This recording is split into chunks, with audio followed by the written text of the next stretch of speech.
lots of exciting things going on right now, but I think probably the biggest one that we could go to is the border debate has been raging on for some time now. It really hit a new, I don't know, fever pitch, I guess is the right word to say, with this story that came out by the Washington Post. So the Washington Post the other day posted this story, and here's the headline.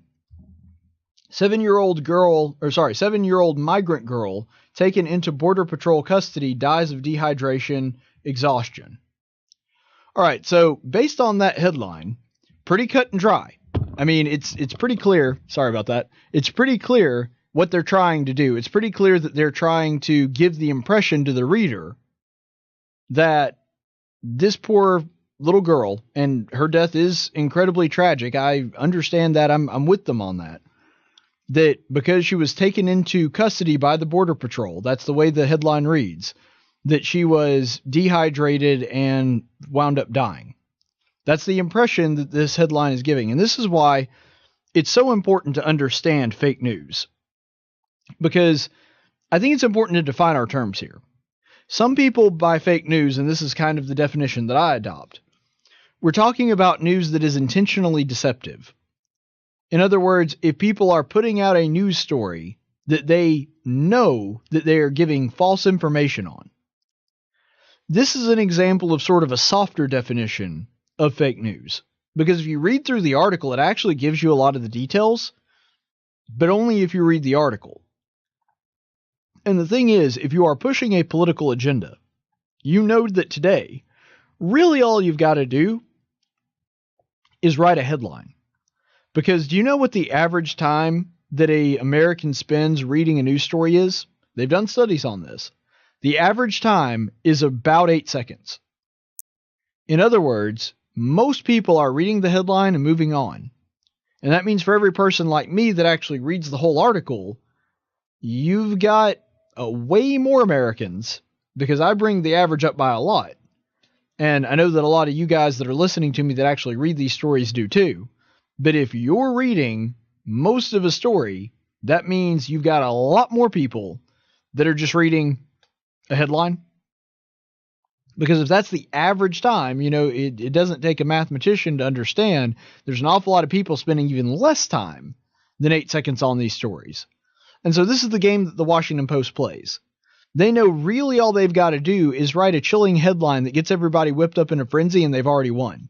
Even if they tell the truth, even if what comes under the headline completely undermines the message that the headline seems to give, they know all they've got to do is get that salacious headline out there, and it causes a buzz.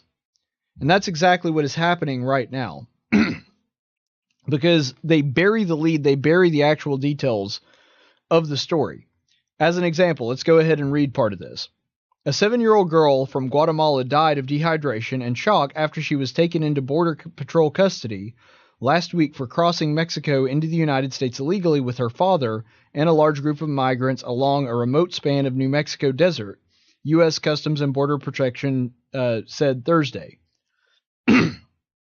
The child's death is likely to intensify scrutiny of detention conditions at Border Patrol stations and CBP facilities that are increasingly overwhelmed by large numbers of families seeking asylum in the United States. According to CBP records, the girl and her father were taken into custody about 10 p.m. December 6th, south of Lordsburg, New Mexico, as a part of a group of 163 people who approached U.S. agents to turn themselves in. More than 8 hours later, the child began having seizures at 6:25 a.m., CBP records show. Emergency responders who arrived soon after measured the body temperature at 105.7 degrees, so ridiculously high. And according to a statement from CBP, she, quote, reportedly had not eaten or consumed water for several days. So that is according to the CBP. And you just read that part of the article, and it doesn't take long to figure out that this article was written specifically to try to make the border agents look bad. It was written specifically to give this indication that, well, she's been in their custody for a while now, and she was dehydrated, she didn't have any food, and she had this ridiculously high temperature, and while she was in Border Patrol custody, then she winds up dying. But see, if you read just a little bit further into the article, you'll see that the facts that they give here in a second really kind of completely undermines that narrative. So let's continue on in this story. After a helicopter flight to Providence Children's Hospital in El Paso, the child went into cardiac arrest and was revived according to the agency. However, the child did not recover and died in the hospital less than 24 hours after being transported, CBP said. The agency did not release the name of the girl or the father, but the father remains in El Paso awaiting a meeting with the Guatemalan consular officials, according to CBP. The agency is investigating the incident to ensure appropriate policies were followed, it said. Food and water are typically provided to migrants in Border Patrol custody, and wasn't immediately clear Thursday if the girl received provisions and a medical exam before the onset of the seizures. Oh, so you actually don't know whether or not Border Patrol gave her food or water or not. All you know is that the initial report is that when they took custody of her, according to them, that she had not had food or water at that point. And not only that, when this girl starts having seizures, they not only provided care to her, they got a medical evac in a helicopter for her to take her to the nearest children's hospital. So if you read a little bit further in the story, you see that the details are actually the exact opposite of what the headline would lead you to believe. Border Patrol agents did everything within their power to try to make sure this girl was safe. And even the Washington Post has to admit, well, we don't know if they actually gave her any provisions or not. All we know is that she was having the seizure and then she was medical lifted to a hospital and died 24 hours later. So here's the real question in all of this. Why was the girl going across miles of open desert in the blazing sun without food or water? Because if you ask me, that was the father's doing, not the Border Patrol officials. And if an American father took his child out in the middle of the desert without food or water and exposed her to that kind of condition, and she died, that father would be brought to court for child neglect, if not murder. And that's exactly what should have happened. And if that's what happened with this father, we're still trying to sort through the details, but if that's what happened with the father, and it appears at least from this article that that was what was going on, then you should be mad at the father, not the Border Patrol agents. He had her whole life and decided it was a good idea to go on a trek through the desert to get here. The Border Patrol agents did everything they were supposed to, according to this. All right, so we have a caller on line one. Let's go to the phones. Good morning. What's on your mind? Hey, good morning. Yeah, I just wanted to address this, if I may. Go ahead. First of all, I think that you've got a good versus evil here. As far as the progressives are concerned, it's going to be absolutely automatic every time. The border control people, the government people, are, because of who's in the White House and who's in charge of the Senate, they're always going to be evil. No matter what happens, no matter what transpires, it's going to be their fault. And that's the way that it's going to be depicted in the media or whatever, in verbally or whatever else it is. Because I've listened to some of the rhetoric about this, and they don't say anything about the description that you just gave at all. And so it's always going to be that way. So people's impression will be, well, those agents just let that little girl die, and they didn't care whether she lived or not. It's because they're racist. I mean, that's kind of how they're depicting it. Right, and that's how they're going to depict it. And what you said about who's in the White House being a big part of that, you're absolutely right on that, too. You'll remember that just earlier this year, the child separation thing became a huge issue. But they neglected to tell you that when Obama was running that department, there were almost 3 times as many child separations as there were under Barack Obama, or the children that got lost. Sorry, the children that wound up, they didn't know where they were. Almost 3 times that number happened under Barack Obama. At that point, there were no cameras, no pictures, no stories given about any of that at all because of who's in the White House. Because he couldn't possibly be mishandling anything in particular that were ever a race issue at all. Well, exactly. Because he is incapable of that. No, you're exactly right. And that's, excuse me, that's part of the problem that we're running into. Well, I know that it's going to continue to be that way. You'll have to draw a distinction between the two throughout any of these stories, and the fault will always be the same way. And it will never be the fault of any of the people that are going to break the law by heading north, and not like they can't stop off in Mexico. And I guess the only reason they can't is because Mexico won't take them. They make them move. But this is an orchestrated event that's designed politically to reach an end goal and to depict the conservative side as people that have no concern, no compassion, no care. And the only thing I've always said about this is, well, then why in the world aren't the progressives down there helping take care of these people? Well, and I'll say this. New York, or they'll sit in Washington and make decisions or make judgments about how all of this is going, but they'll never dirty their hands with it.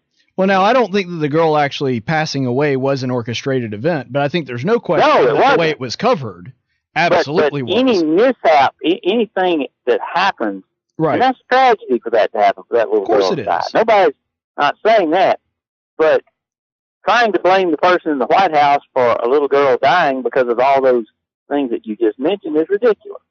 Right, and that's the thing. Even if it were a case of neglect by the Border Patrol, which nothing in this article leads me to believe that it is, even if that actually were the case, it still wouldn't be Donald Trump's fault. Now, if there is a systematic problem, in other words, this is something that happens very commonly, that the Border Patrol agents are ill-prepared or don't have the resources to help these people, or they're trained not to help these people, okay, that you can blame on the White House. Yeah. But if it were just a one-off incident where this happened, then even then you still couldn't blame the White House because they can't control every individual that's going to be taking place there. And as long as they're disciplining their employees and training them correctly, they can't be held accountable for that. No, and, they're not God to be able to make somebody overcome either. And it's a sad thing, but it would be the same thing as if when the Obama administration was in, it blamed him for all the crime in the country. Well, he was in charge, so the crime, he doesn't care about crime. He doesn't care about people. You know what I mean? Well, and it's the same kind of idea. And that's ludicrous, just as this other is. It is, and that's the thing. We tend to give too much credit and too much blame to presidents we like or don't like, depending on the situation. Right. And that's true. Thank you so much for your call. I appreciate it. But you're absolutely right on that. And here's the problem that you're running into. They're in such a rush to be wrong. They're in such a rush to go ahead and get whatever it is narrative that they want out there at the time, that they just kind of charge ahead and go with it and don't ever consider what kind of implication it has. Keep in mind that Border Patrol agents are not perfect. They are human beings, but they are also law enforcement officials. And to suggest that there is a law enforcement agency out there that is actively trying to, or at the very least apathetic, towards young girls being killed, I mean, that is beyond reprehensible, and you better have your facts straight if you're going to make an allegation like that.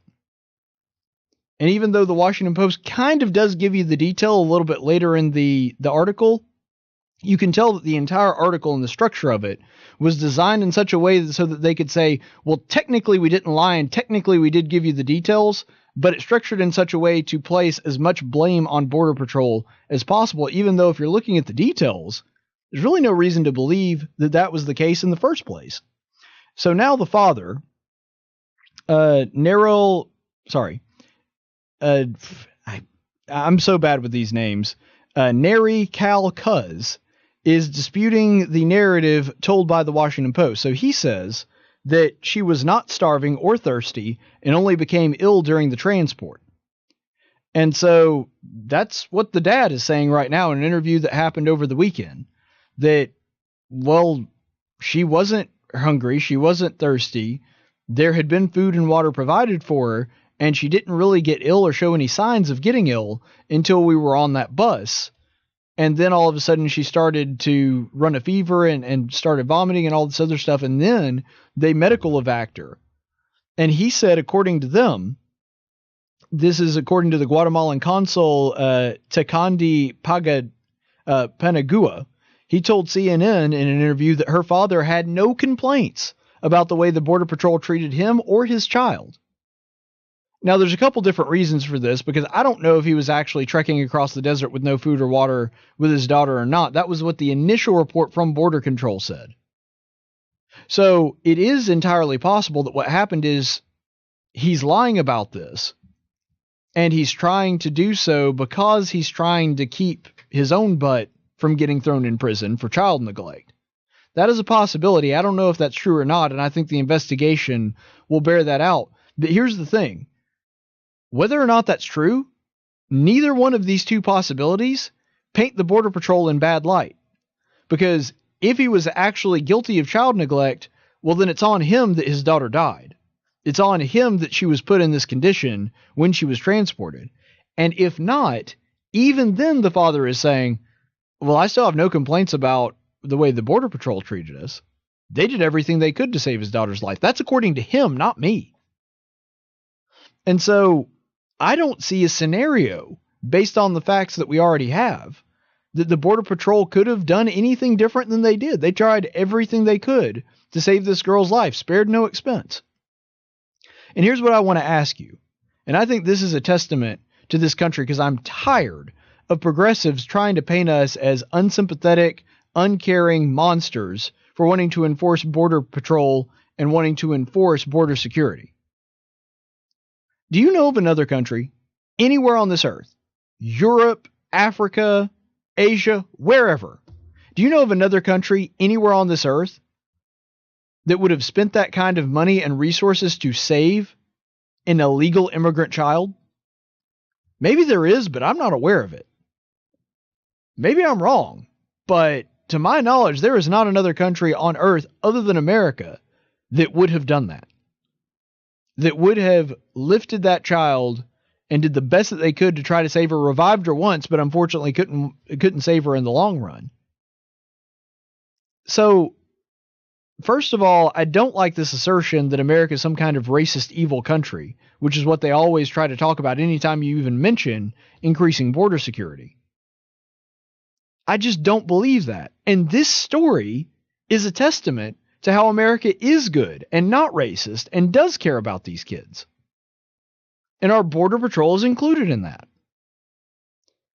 And it just really burns me up that in this story that ought to be a testament to how great our Border Patrol is and how hard they do work to keep people safe. The Border Patrol rescues people, for example, that are drowning in the Rio Grande all the time. People that put themselves in bad situations because they're trying to cross the border, and the Border Patrol actually winds up saving their life and then processes them or whatever because they happen to be there when they get caught in these bad situations. These are the stories you don't hear about Border Patrol. But I, for one, would like to thank our Border Patrol for doing such a great job and for caring about people and doing the best that they could to save this little girl's life. There's no telling how many children's lives they have saved by catching them and catching their parents and being able to provide them food or medicine or whatever else it is that they need. And this is a routine thing because they wouldn't have been able to get this medical evac if they didn't have a system in place to do so already.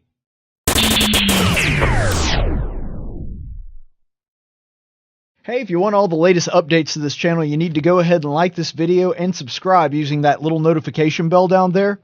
Now, that gets you all the latest updates, political commentary, and any of my Bible classes or studies that I post to this channel. Now, I'm not saying that if you don't subscribe that it's because you hate America and hate Jesus, but I can't think of any other reason why you wouldn't subscribe.